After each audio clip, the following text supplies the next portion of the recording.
Ladies and gentlemen, boys and girls, children of all ages, John and Lee proudly present the greatest wrestling show ever! Right, guys, welcome to episode 4 of the greatest wrestling show ever. In tonight's show, we've got from Royal Rumble 2019, Smackdown Women's Champion Asuka defending against Becky Lynch. Now, Lee, you're a big fan of Becky Lynch, aren't you? I am indeed, and I just want to get it out there, been able to keep Becky's lawyers happy. Yeah. They've asked me to say that I can neither confirm nor deny that I'm the father of Becky's child. Okay. But you are at least 50 yards away from her, aren't you? So we're okay, aren't we? Currently, yeah. Yeah. Because that's probably more what the lawyers would be concerned about, isn't it? I think it's the proximity to her that's generally the problem, isn't it? Not the parentage. Too much, but yeah.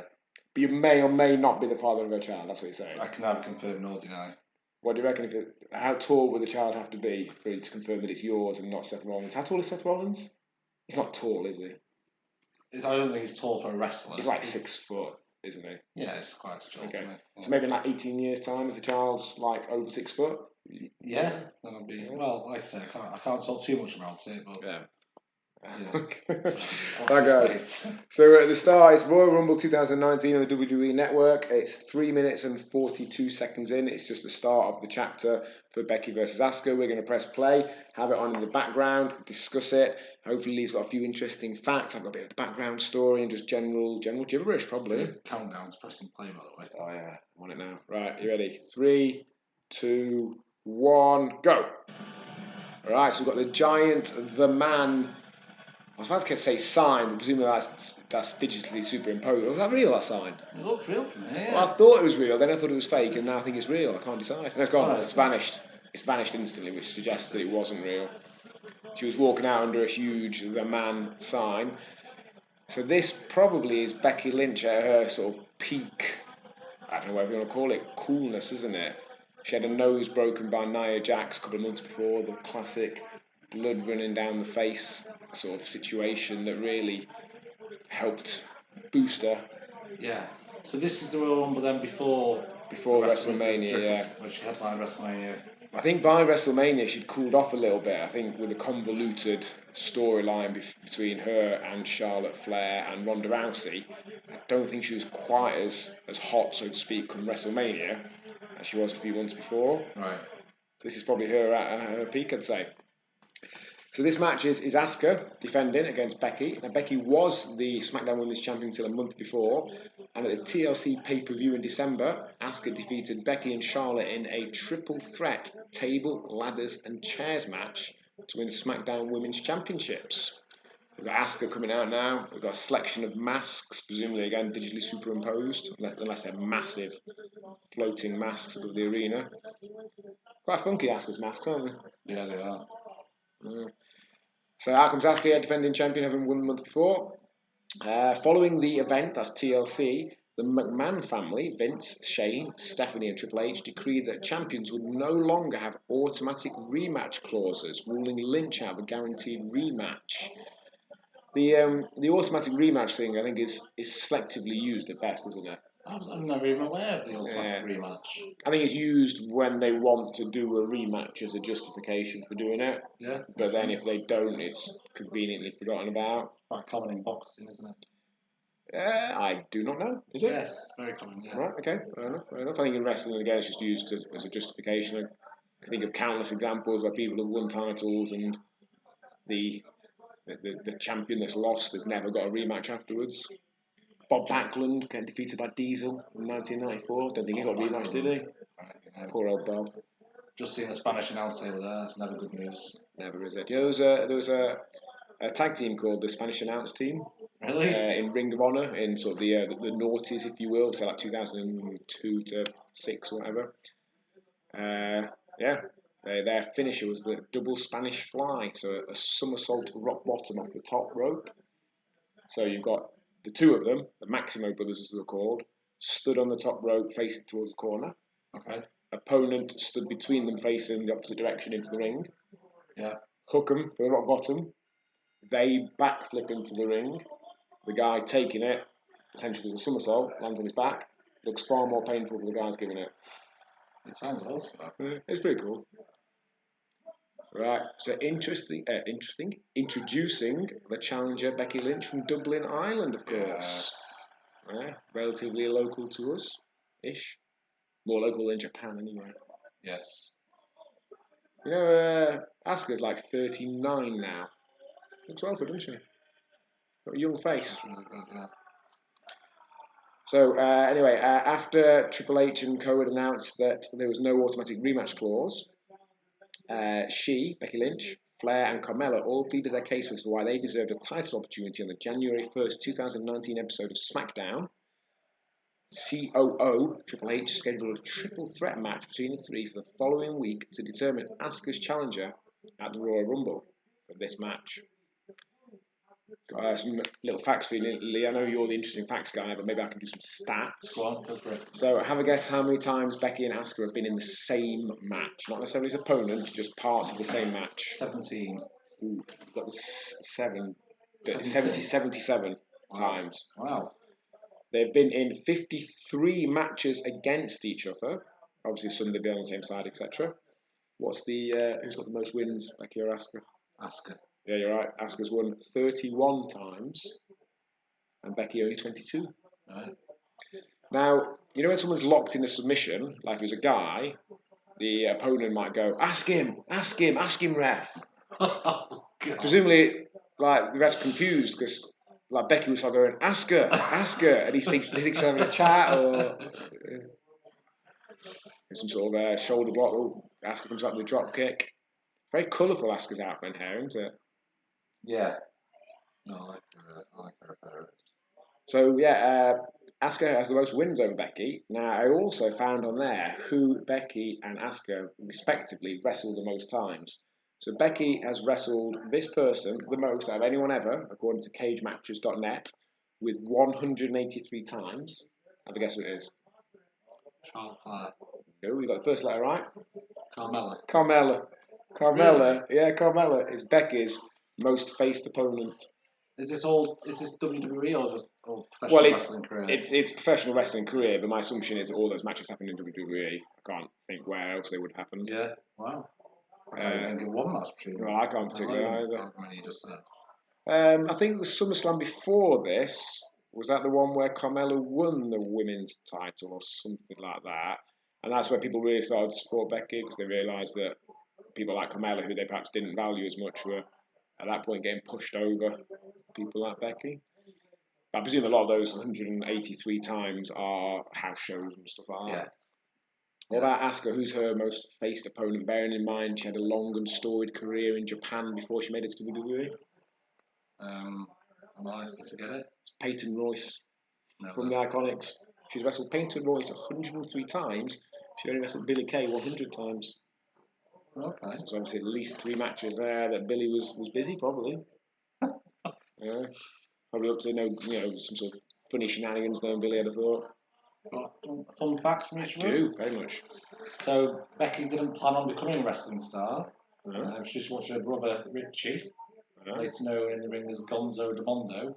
Not Richie Lynch. Richie Lynch. Is that That's better, isn't it? No, she leaned towards kickboxing. And then she only changed her mind when she was 15 and Finn Balor, who of course was her mentor, opened up a wrestling centre near where she lived. Yeah, the Hammerlock schools, very interestingly. Finn Balor set up the Hammerlock School in Ireland, and I went to the Hammerlock School in Sheffield. Wow. Yeah. And Asuka, a lot of people know she has a background in graphic design. I didn't know that. I didn't know that. Do a lot of people know that? Apparently so. So should we do like a straw poll that everyone we know? So did you know that Asuka had a... I'll ask Jamie first. Yeah, I presume the vast majority of people won't even know who she is, let alone know she's got a background in graphic design. But just in addition to that, so she made her name as a graphic designer working for Xbox 360 magazine. She really? She's a bit of a gaming nerd, apparently. I have heard that. She's got like a popular YouTube channel, hasn't she? Yes. So the moment Becky and Asuka on the outside of the ring, Becky is bashing her head repeatedly into the outside. The ring canvas there, has that got the names? Oh no, sorry, it just says Royal Rumble in the Royal Rumble letters. I thought it was maybe the names of the participants. Oh, cool. So she previously wrestled as Kana wrestling in the Atos promotion. Started in June 2004. So she's been wrestling 16 years, Asuka has. So quite late.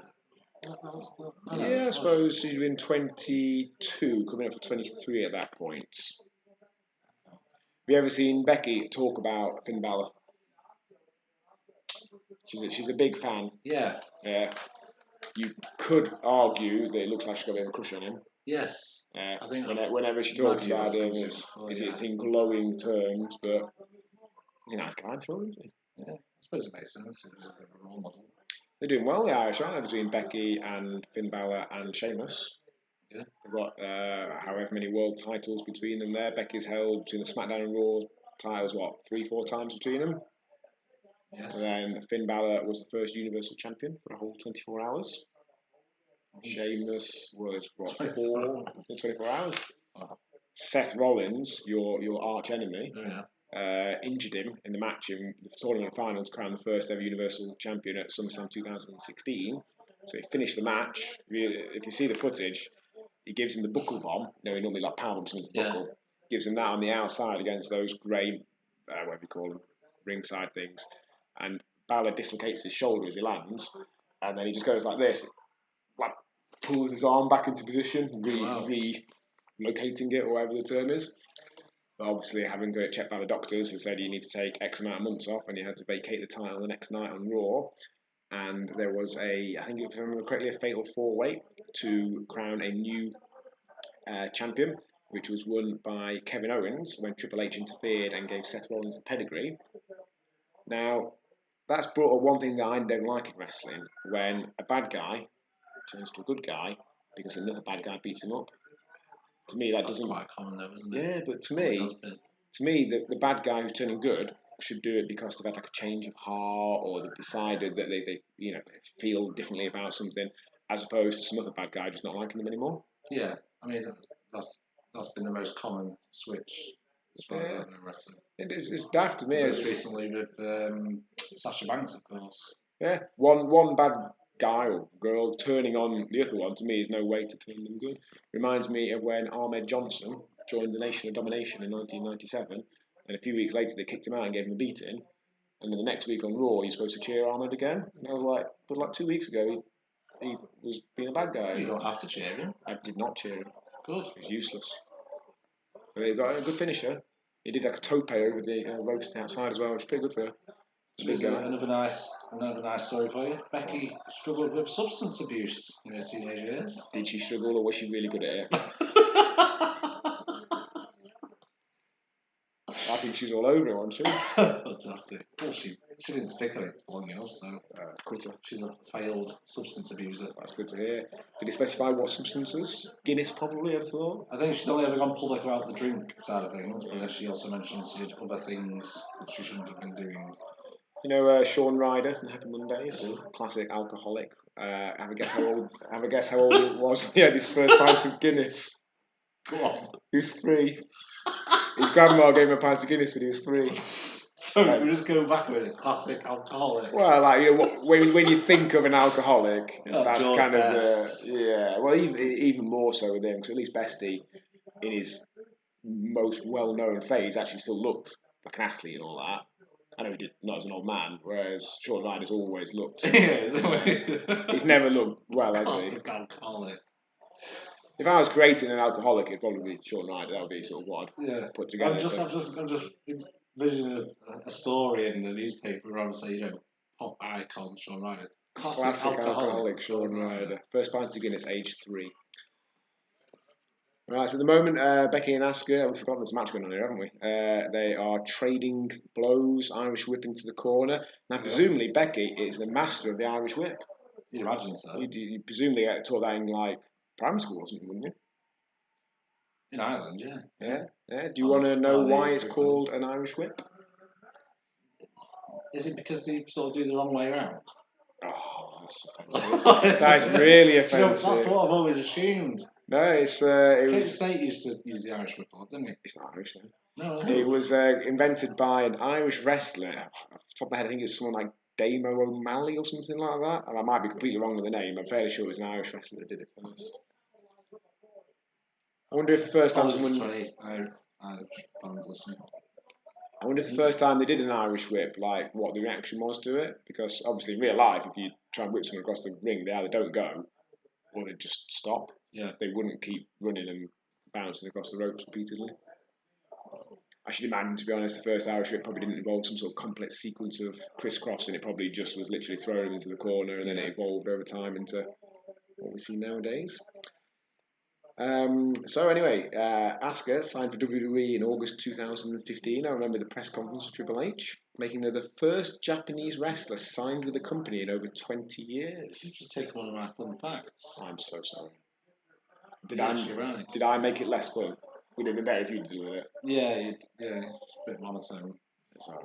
So who do you reckon the previous Japanese wrestler was? Well, that's what I was trying. When I wrote this down, that's what I was trying to think. Well, Yokozuna? Possibly. Not really Japanese, was he? And he wasn't female.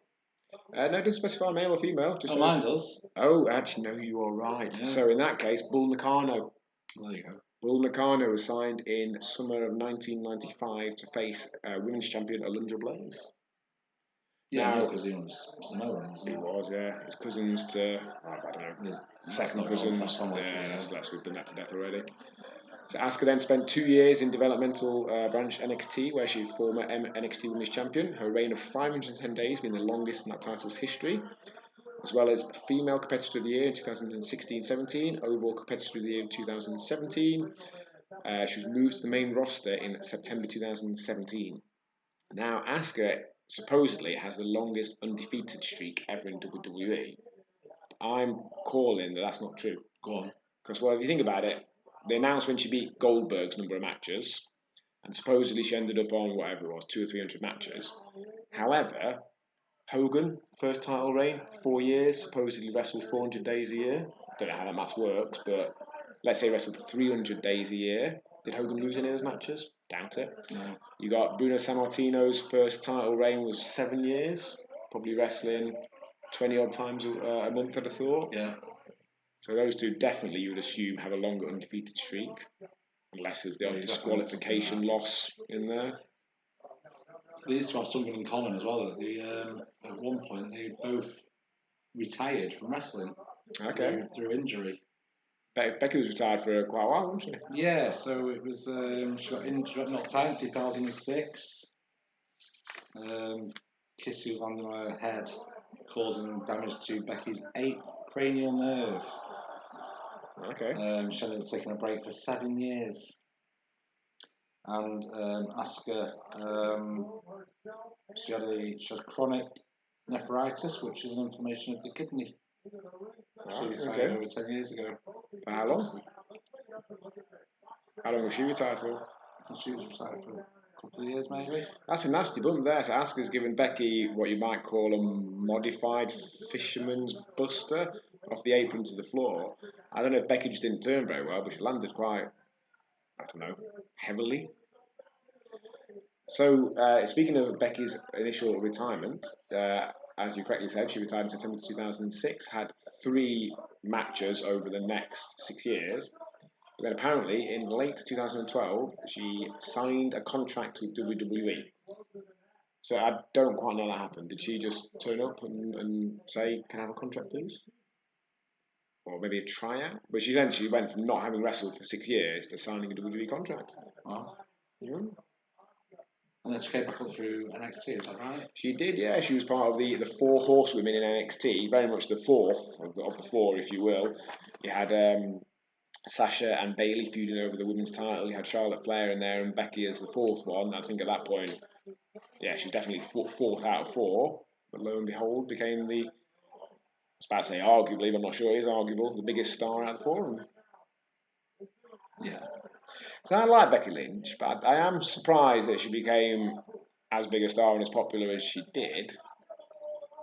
Sure, became the face of women's wrestling. Yeah, I don't know if that's. Who would you have in front of her? Carmella, probably. Really? No, not at all. No, she should be getting a pink slip. Carmella, she's terrible. Asuka's one of probably my actual favourite woman wrestler to watch wrestle. I definitely prefer watching Asuka wrestle. Yeah. Becky's a good character. I'll give you that. I'm not saying that she. I don't know. I think Bailey's a great worker as well. Maybe Sasha any of the not so other. much. No, not Sasha. Not a big fan of Sasha. I'm a fan of Sasha, but not in terms of wrestling style. Right. Okay. Fair enough. So she arrived, Becky, on the main roster, became the inaugural, the first SmackDown Women's Champion at Backlash 2016, and has held the title a total of 3 times. So I can't remember actually if she wins this match. Either way, she ends up going into WrestleMania as SmackDown's Women's Champion with Ronda Rousey. No, she doesn't. Charlotte was the defending champion, wasn't she? Charlotte was the SmackDown's Women's Champion going into WrestleMania. She does. She wins them both. The main event of WrestleMania, Ronda's Raw, which she has been since the previous SummerSlam. I think she beat Alexa Bliss at SummerSlam 2018. So I don't know what happens after this one. If Becky wins it, then loses it to Charlotte. I forget now. But either way, yeah, main event, first female main event of WrestleMania, which I think was the last first for women's wrestling at that point. Triple threat, like I said, Charlotte as SmackDown Women's Champion, Ronda Rousey as Raw Women's Champion. Becky wins overall with a quite a flat finish, if you remember it. Have you seen it? Very anticlimactic. Yeah, it was. Ronda was going for Piper's Pit, that swinging Death Valley Drive or whatever you call it, and Becky turned it into a. I forget what the technical term is. It's like a modified version of a crucifix, modified crucifix. But Ronda's shoulders came up on 2. Yes. She was down for 1, up for 2, and back down for 3. And I think everyone was tired anyway. They'd been watching about 8 hours of wrestling at that point. But yeah, it fell a little bit flat, shall we say. According to the aforementioned cagematches.net, Becky has had a total of 820 matches. That's at least the ones recorded on there. There's obviously potential some aren't. She has won exactly 2/3 of them. 546 matches, which is 66.6. She has drawn 13 times, 1.6% of her matches, and lost 261 times, 31.8%. Asuka has a better... When you say drawn, we're talking double DQ, double count out. Guess so, that kind of thing, yeah. Asuka has a marginally worse ratio. She has won out of her 1,402 matches. She's won 896 with 63.9% win ratio. She's drawn 73 times, a lot more, 5.2%, and lost 433 times, 30.9%. Asuka's got Becky in the Asuka lock. Becky's reaching for the ropes. Becky used to work as a flight attendant for Aer Lingus. I did know that. My understanding, she had a number of different jobs between her stints as a wrestler, which... Oh, all right, that's it. Oh, wow. So Asuka just rolled through into, I don't know what you'd call that, modified cattle mutilation, I think, maybe? A little bit similar to Daniel Bryan's old finisher on the Independence, cattle mutilation double arm lock. And Becky tapped. It's a fast-paced match. It was, yeah, slightly surprised she got to tap there. So, yeah, I'm trying to remember then what happens after this. Does Becky win it, then lose it to Charlotte, or does Asuka lose it to Charlotte? I think Asuka loses it to Charlotte at Elimination Chamber, which is actually one of the other pay-per-views, or matches anyway, that we're watching. We've got the women's tag match in Elimination Chamber from that following pay-per-view, where, if I remember correctly, Charlotte beats Asuka for the SmackDown Women's title. Yeah, that makes sense. Yeah, that's a bit similar to a cattle mutilation, but not quite. Wow. So also on this event, it was, as I said, at Chase Field in Phoenix, Arizona. There's 48,193 people in attendance there, which is more like the sort of pay-per-view you're looking at. And I think if I remember correctly, this year's Royal Rumble emanated from Chase Field. I'm fairly sure it is. That bit where they came out before, where you saw the big floating masks and the man thing. I seem to think that's the famous shots of Edge coming out and Drew McIntyre from this year's Rumble. I'm fairly sure they just came out from that same bit, which I'm guessing is dug out or something like that. Okay, Becky looks a little bit gutted. She's heading to the back. Not achieved what she set out to achieve there. Your time will come, Becky. Don't you worry. I've got some facts there that I don't want to waste. Go on, hit us. Becky Lynch adores clowns. Does she really? Adores clowns? So she studied clowns, she studied the art of clowns, and she did her thesis on clowns. Okay. In other news, I'm training to become a clown. Coincidentally, of course, yeah. And she also has a degree in acting and works as a stuntwoman. So that's, sorry, what I was about starting to say before is it's my understanding that Becky realised afterwards that the series of jobs that she had between her stints as wrestlers were essentially all the different components of wrestling broken down to separate jobs. Acting, so she did some acting, some stunts, some flying, or playing, pushing it a little bit. Right, so we need to decide what is next week's match. That's tied up the Smackdown Women's title, and we've used Becky and Asuka there. At the moment, we've got The Miz and Shane McMahon coming out for a match against The Bar, but we're not going to watch that. What match do you think for next time?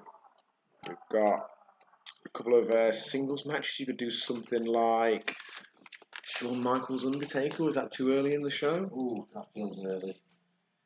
You've got some absolutely massive matches, and you can't just have them back to back. You couldn't have, for example, that and then Austin Brett from WrestleMania, and then Steamboat Savage from WrestleMania 3. You need something to break up a little bit. What about The Rock against Hollywood Hulk Hogan, WrestleMania 18? Yeah. It's a big match, but it does feel like you could feasibly put it on early. Should we go for that? Rock against Hollywood Hogan. Yeah, it's nice to jump into another non-title match as well, I think. I think we're going to end up at a point where we're only going to have title matches, but...